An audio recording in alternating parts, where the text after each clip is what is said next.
Assalamualaikum warahmatullahi wabarakatuh. Perkenalkan, nama saya Lili Putri Nasari dari jurusan Matematika kelas D. Video ini saya buat untuk memenuhi ujian final mata kuliah Metode Statistika dengan judul Komunikasi Pemilih terhadap Hasil Quick Count pada Pemilihan Presiden periode 2019 dengan studi kasus pada wilayah Pegambiran Ampalu, Padang. Komunikasi massa. Komunikasi massa adalah proses komunikasi yang dilakukan melalui media massa dengan berbagai tujuan komunikasi dan untuk menyampaikan informasi kepada halayak luas. Komunikasi massa ini hanya akan terjadi apabila pesan disampaikan melalui media massa. Adapun komponen komunikasi massa adalah sebagai berikut. Yang pertama, pesan massa atau message. Contohnya itu SMS. Yang kedua, media massa. Yang ketiga, komunikasi massa itu sendiri. Dan yang terakhir, audiens massa. Quick count pemilihan presiden di Indonesia. Quick count atau hitung cepat adalah sebuah metode verifikasi pemilihan umum dengan menggunakan ilmu statistik yang dilakukan dengan menghitung persentase hasil pemilu di tempat pemungutan suara atau TPS yang dijadikan sampel. Quick count dilakukan dengan metodologi khusus sehingga bisa dipertanggungjawabkan secara ilmiah. Quick count ini bukan perhitungan resmi, melainkan sebagai membanding agar tidak terjadi manipulasi penggelembungan suara. Quick count pertama kali dilakukan itu di Indonesia pada tahun 2004 dan pertama kali pada saat pemilihan presiden dan wakil presiden. Quick count pemilu tahun 2019 menuai pro dan kontra yang cukup signifikan. Dalam quick count Pilpres 2019, Cirrus Network menyebut pasangan nomor urut 1 Joko Widodo Ma'ruf Amin meraih 55,7%, sedangkan pasangan nomor urut 2 Prabowo Sandiaga Uno memperoleh suara sebanyak 44,3%. Hal ini menyebabkan pihak Prabowo Sandi merasa tidak terima dan menuding lembaga survei memihak kepada pihak tertentu. Tudingnya yang dilontarkan pihak Prabowo Sandi ditanggapi oleh pimpinan lembaga survei Cirrus Network, Hasan Nasbi Batu Pahat, dengan mengatakan bahwa dia siap untuk membuka data agar bisa diaudit dan mengharapkan pihak Prabowo Sandi juga melakukan hal yang sama. Konflik yang terjadi ini antara salah satu pasangan calon presiden dan wakil presiden dengan lembaga survei ini membuat pendapat publik terbagi-bagi. Pendukung Prabowo Sandi menuduh bahwa hasil quick count yang ditayangkan di televisi maupun di media lainnya merupakan hoaks.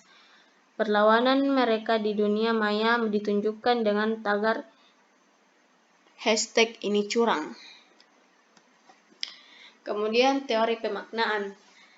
Teori pemaknaan ini dikemukakan oleh Stuart Hall pada tahun 1980 dengan menggunakan metode encoding atau decoding.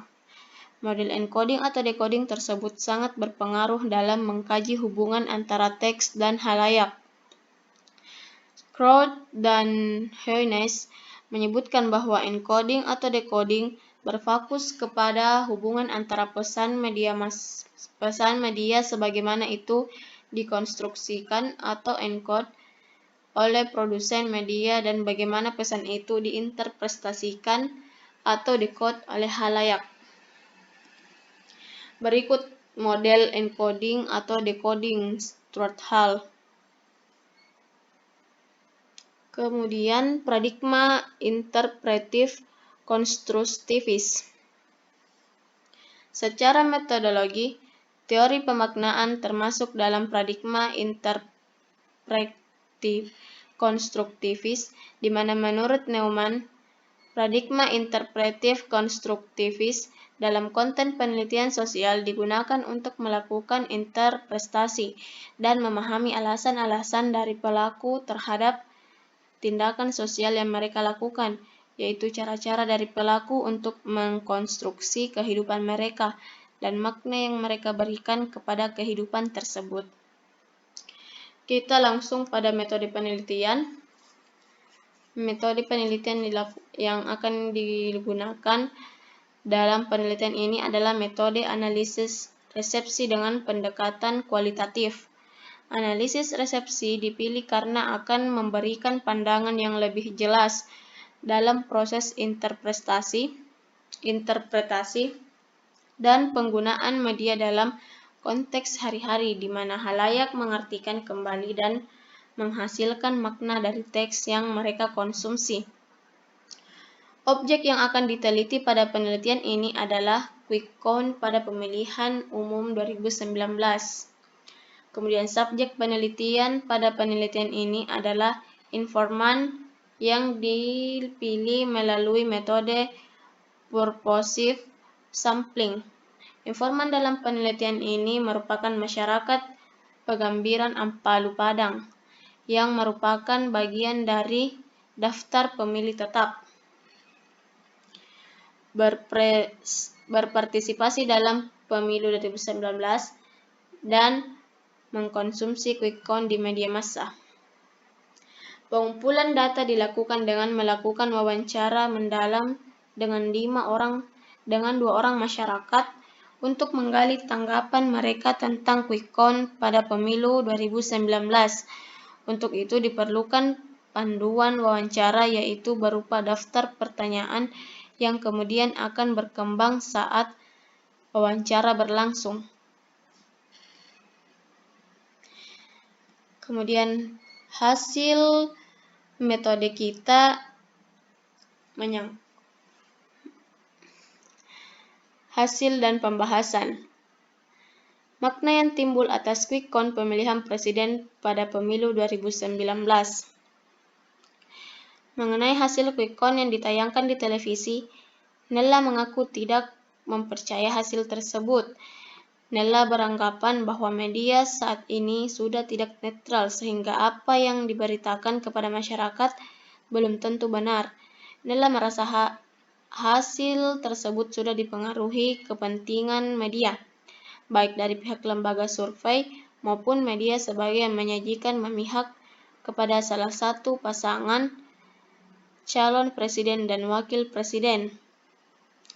Namun, menurut Nella, hasil quick count harus tetap ditayangkan karena masyarakat pastinya menginginkan hasil secepatnya untuk mengetahui calon pemimpin mereka. Hanya saja untuk periode kali ini Nella tidak mempercayai hasil quick count karena sangat bertolak belakang dengan informasi yang didapatnya di Instagram atau dari grup WhatsApp-nya. Dengan penjelasan di atas bisa dilihat bahwa Nella berada pada optional position terhadap hasil quick count. Kemudian ada pendapat kedua yaitu seorang pemilih pemula yang baru pertama kali mendapatkan hak suara dalam pemilu. Tasya yang berumur 18 tahun adalah seorang siswa kelas 3 SMA di sebuah SMA negeri Kota Padang. Sebagai pemilih pemula, saat melihat hasil quick count yang ditayangkan di televisi, Tasya tidak pernah mempermasalahkan hasil tersebut. Sejauh ini, Tasya merasa hasil quick count bukanlah hal yang perlu diributkan, karena pada akhirnya hasil dari KPU adalah yang paling penting. Apalagi quick count pastinya sudah melalui proses yang seharusnya. Tasya juga tidak pernah secara sengaja mencari informasi soal hasil quick count di media lain karena baginya lebih baik menunggu hasil akhir dari KPU. Saat ditanya apakah quick count dibutuhkan, Tasya menjawab iya, karena kebanyakan masyarakat pasti menginginkan gambaran hasil yang cepat. Dalam kategori audiens yang telah mengalami proses encoding dan decoding, maka Tasya berada pada posisi dominan, hegemonic position dominan, di mana dia menerima pesan media sesuai dengan yang dikirimkan oleh pembuat pesan. Nah, sebagai kesimpulan, Hasil penelitian menunjukkan bahwa pemaknaan halayak terhadap quick count pemilihan presiden 2019 terbagi kepada dua kategori. Kategori pertama adalah kategori yang paling dominan, yaitu oppositional position, di mana halayak menolak hasil quick count pemilihan presiden 2019 yang ditayangkan, sementara yang satu berada pada dominan hegemonic position, di mana dia menerima pesan yang disampaikan media, yaitu berupa hasil quick count untuk pemilihan presiden 2019. Penelitian ini juga menunjukkan bahwa media yang dikonsumsi dan pandangan politik mempengaruhi pemaknaan halayak mengenai quick count pemilihan presiden 2019. Pandangan politik juga berperan terhadap pemaknaan halayak terhadap hasil quick count pemilihan presiden. Sekian dari video saya. Jika ada kesalahan mohon dimaafkan. Terima kasih. Assalamualaikum warahmatullahi wabarakatuh.